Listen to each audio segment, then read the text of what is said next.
Almost nothing on this list really requires you to have a degree. That's because in general, music doesn't really work that way outside of academia.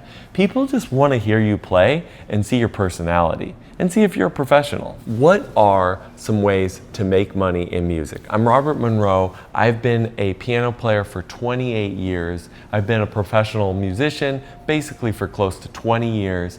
And how do you make money? How do you make your first dollar? How do you make your $100? How do you make your first $1,000? We're going to list out all the different categories and give you the tools available to be able to make money no matter where you are, no matter what your expertise level is. There's something on this list that you can do to make money this week. The first category is going to be the performer, anything to do with performance. Now, there's a lot of pros, and in many ways this is the heart of the music category in general. There's one other that I think may even be slightly easier, but let's start here. And at the easiest entry-level way to get in, it's going to be providing ambiance or background music. First, let's talk about where you would do that. That would be restaurants, hotels, coffee shops, maybe hospitals, maybe retirement homes. You kind of need to get a little creative with this, but everyone has places around them that would love to have music. And in reality, they don't even know that that's the case. You need to bring it up to them. And then once they realize that it's a possibility, they'll get quite interested. Now, what you may need is you may need a portable instrument, you may need some amplification source, and you may also need to have a list of songs that you kind of know somewhat well. But the thing is, you don't even really need to know melody. You don't really need to have a full arrangement, because at the end of the day, you're just providing just atmosphere. And that doesn't really have to have the same restrictions that playing with a band or playing with a wedding or an event might require. And so then we're going to get up to the second level, which is going to be accompaniment. Now, accompaniment does require one specific skill, which is sight reading. But if you know how to sight read even halfway decent, there is a ton of money to be made accompanying people. What does accompanying look like? Well, you can get involved at your local school. You can even get involved potentially through an organization like a church, and find people who have lessons, who have solo ensemble, that's the fancy name, who have all these different reasons why they need a piano player to work with them on their pieces. And so this accompaniment opportunity is crazy. You can make great money. And if you get plugged into the network, the jobs just keep piling up. Again, you need to know how to sight read, but other than that, you're pretty much good to go. After that, let's talk about bands, being involved in a bigger group. This is going to open up a ton of opportunities.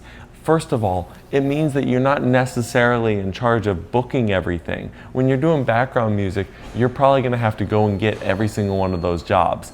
But when you're involved in a band, a lot of times there's a person there that's going to set up all that for you. And so all you're really going to have to do is be able to play your instrument well. Now, these are at a variety of levels for a variety of different things, but the most common is the wedding band, right? And the wedding band is basically a band that knows the really popular songs and goes and plays weddings. And especially as a piano player, you probably also are going to be able to add on the ceremony, the cocktail hour, and all of these things will be these lovely places to make even more money. Now, what was really required for being in a band is networking and having a good attitude to reach out to people, and also understanding how to play the top hits. Now here's the good news. You could know by ear, you could know by sight reading, you could also just memorize everything. It really doesn't matter. Some bands are going to require one versus the other in specific skills, but ultimately it really just requires a charming personality and knowing how to play Don't Stop Believing. All right, let's get into the higher tier ones. Advanced work. Now, this advanced stuff, the first one is going to sound awfully similar. It's going to be more bands, right? But these bands at some point they kind of cross a tier and you kind of have to put them in a separate category. You know, you've got your bar band, you've got your wedding band, you've got your, you know, just regular old cover band, and then you have your tribute bands. You have your traveling event bands. You have your basically full-on entertainment organizations. These, first of all, require a lot more networking and getting your name out there to get involved. And they also require typically some expertise, some specific skills. Oftentimes, if you're playing in a higher end band, you may need to know how to put on multiple hats, whether that's administrative, whether that's some other thing. It's just gonna require more out of you. But the pay also will go up commensuratively. So that's what I would say. Now, the final one, the hardest one, it's kind of funny. We started with solo stuff, we're ending with solo stuff, is basically booking yourself for solo concerts, solo things in your name, things that you're doing as a solo project or, you know, as an original project. It could really be a band too, but things that you're doing for yourself. Now, the reason why I say this is the most difficult is honestly, you're not gonna make any money from this unless you have done the work to develop a reputation, have a unique sale pitch, right? I'm the dude who plays piano with only 2 fingers, something like that, right? And that's really what's gonna lead to some real big numbers in that category. Coming in at number 2, the educator. Everything to do with education. In my opinion, this is one of the most underrated, even though it's the most common. And that is because I typically hang out with a lot of performing musicians, and when people think in their mind about music, they think mostly about the performance aspect. The problem with the performance aspect is many of the opportunities are quite low paying and require a lot of your time in a very specific window, right? Friday and Saturday. But if you can expand your mind a little bit with this, you're going to find out that there are so many opportunities available to you as someone teaching. All right, let's get into it. The first one is the easiest, and that's going to be teaching for someone else. Teaching for a local music studio, teaching for a franchise. So that'd be like teaching for a guitar center or a school of rock or, you know, Joe Schmo's Music Academy. All you really have to do is you just have to look in your local area, find the music shops and walk in and say, hey, you looking for teachers? And oftentimes they really are. It's very hard to find qualified people. And because they have level of costs, because they have a physical location, they have staff, they're typically not charging very much to the teachers, right? They're not paying very much. And you may go, well, that's a big problem for me. Well, think about it this way. That is a problem for later on when you want to make more money. But as an entry-level person, it's kind of your advantage because the higher up people are going to leave and go do other stuff. The next one that's a little bit harder to set up is your own private lessons, your own one-on-one lessons.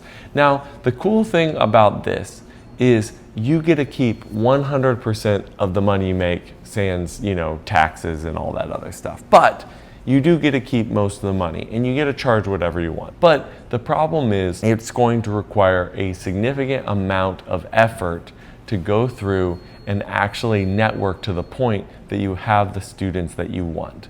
I will say for both this and for teaching somewhere, developing unique skills can greatly help.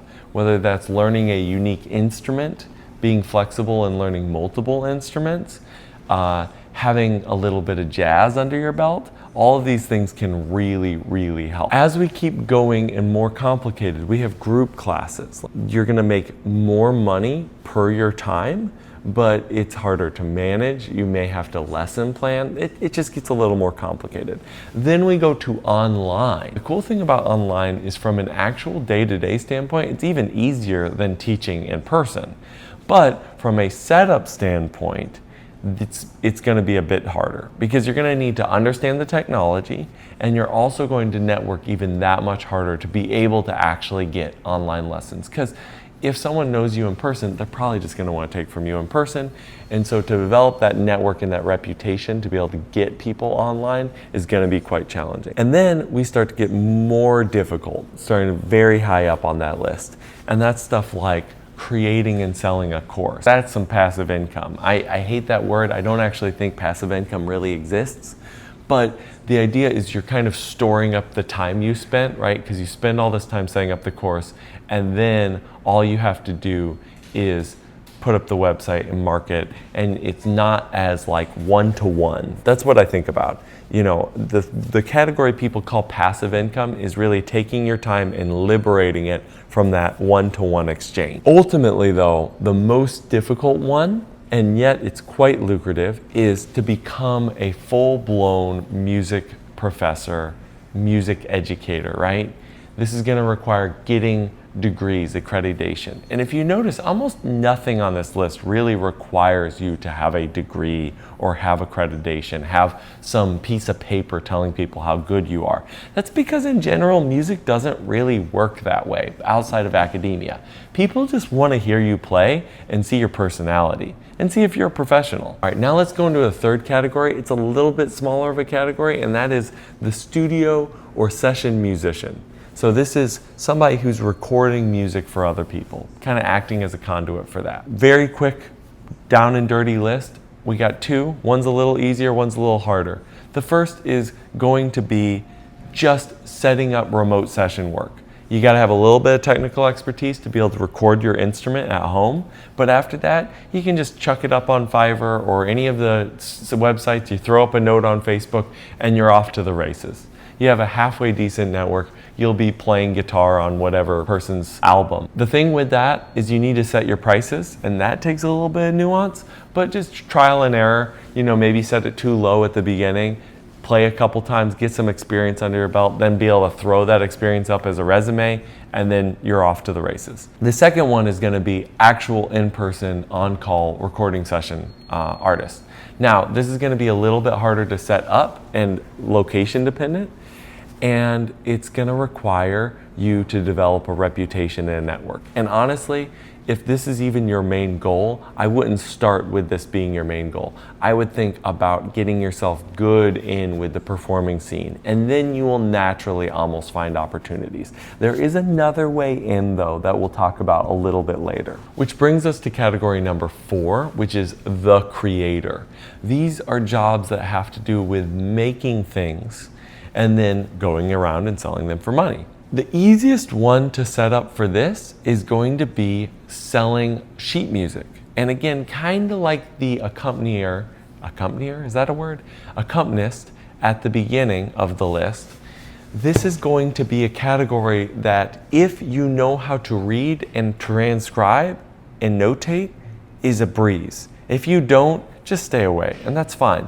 But if you can learn songs, write your own arrangements, or you know, even if there's already a physical sheet music of it, but it's not quite what people want, you can just go in, edit a little bit, put it back up there, and you're good to go.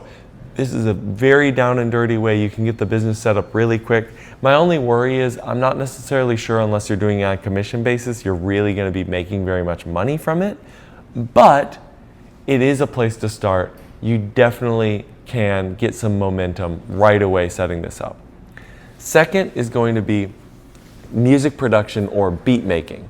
So you got yourself a laptop, you have general idea of how to write for different genres, you know how your way around FL Studios or even GarageBand.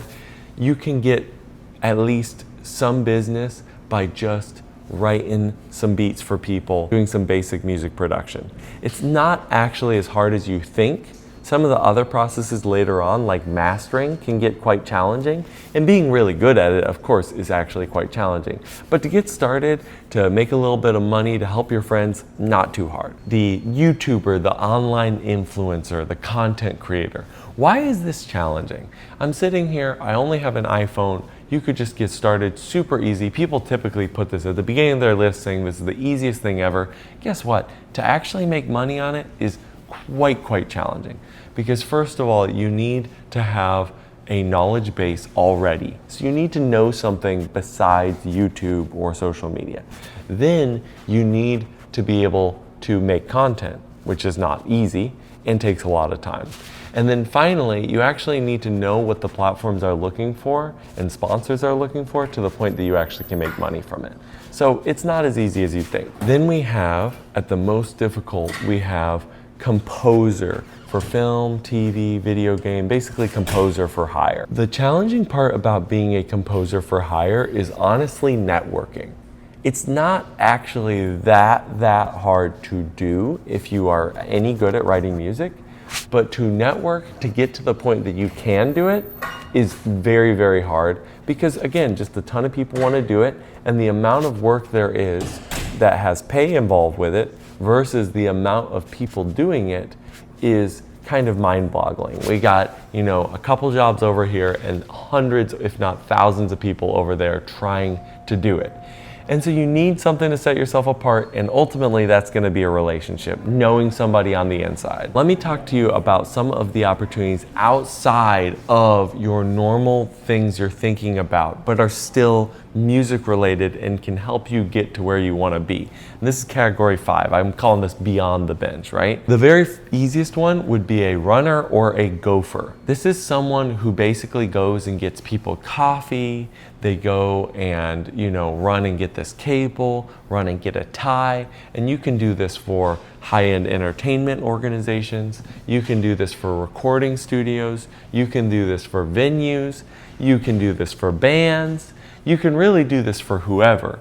And the cool thing about this job is it is literally the easiest of the easiest. You don't need any expertise. You just need a phone call and someone to vouch for you.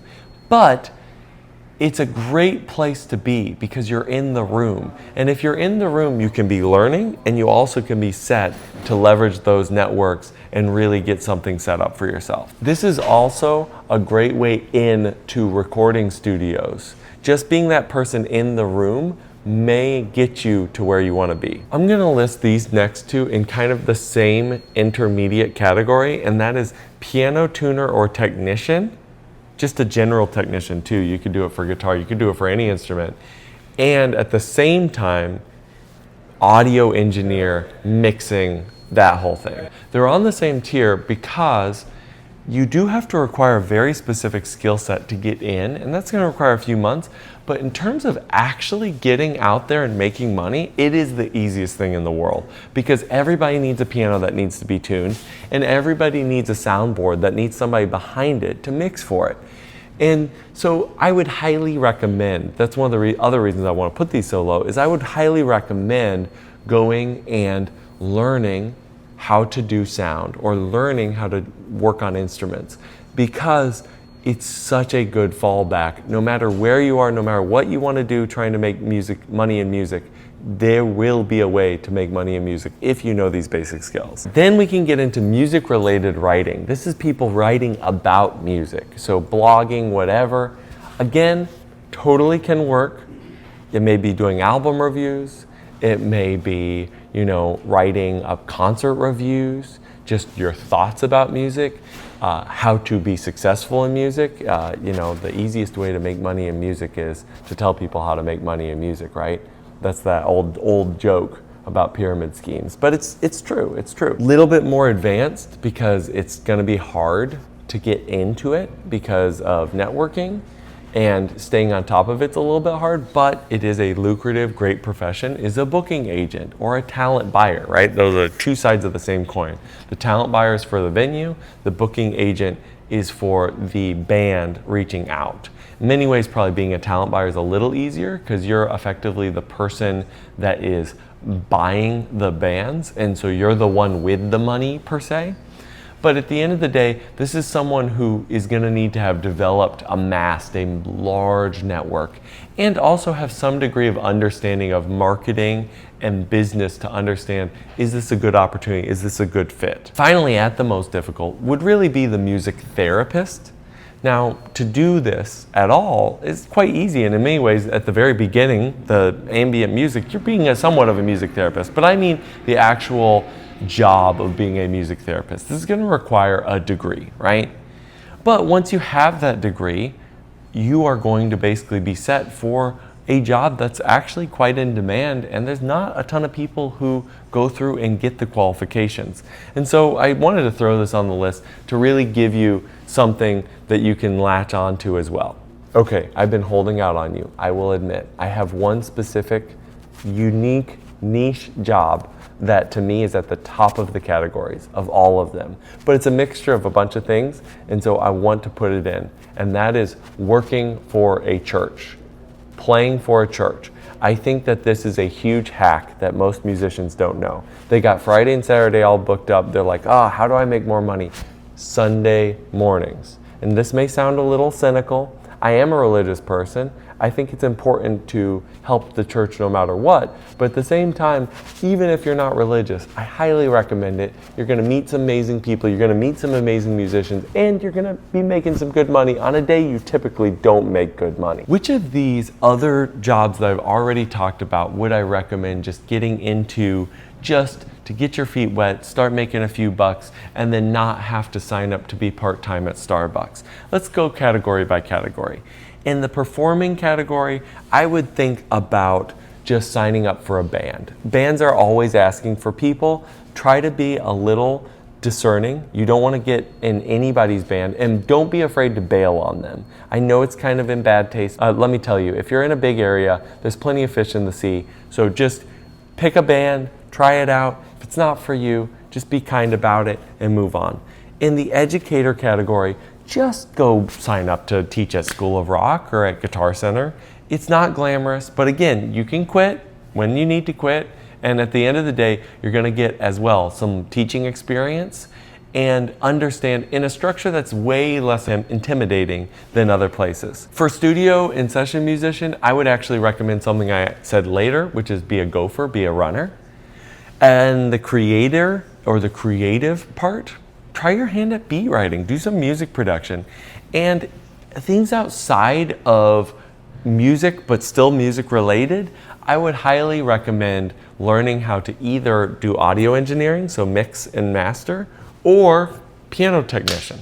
Just learn how to fix instruments. It's going to take you far. Hopefully, this list has given you some ideas on how you can make money playing music and working in music. It's not as cut and dried as people want to make it out to be. And I am tired of people doing silly videos saying, become a YouTuber and make a lot of money. No, be realistic about it. Set your expectations low, set your dreams high, accomplish a lot in the short term, but also have those long-term goals that you can build towards, and you'll get there. What are some that I missed? I know I missed some. It was a comprehensive list, but I know I missed some. Go ahead and throw those in the comments below. Like, subscribe, and until next time, keep on practicing, keep on hustling.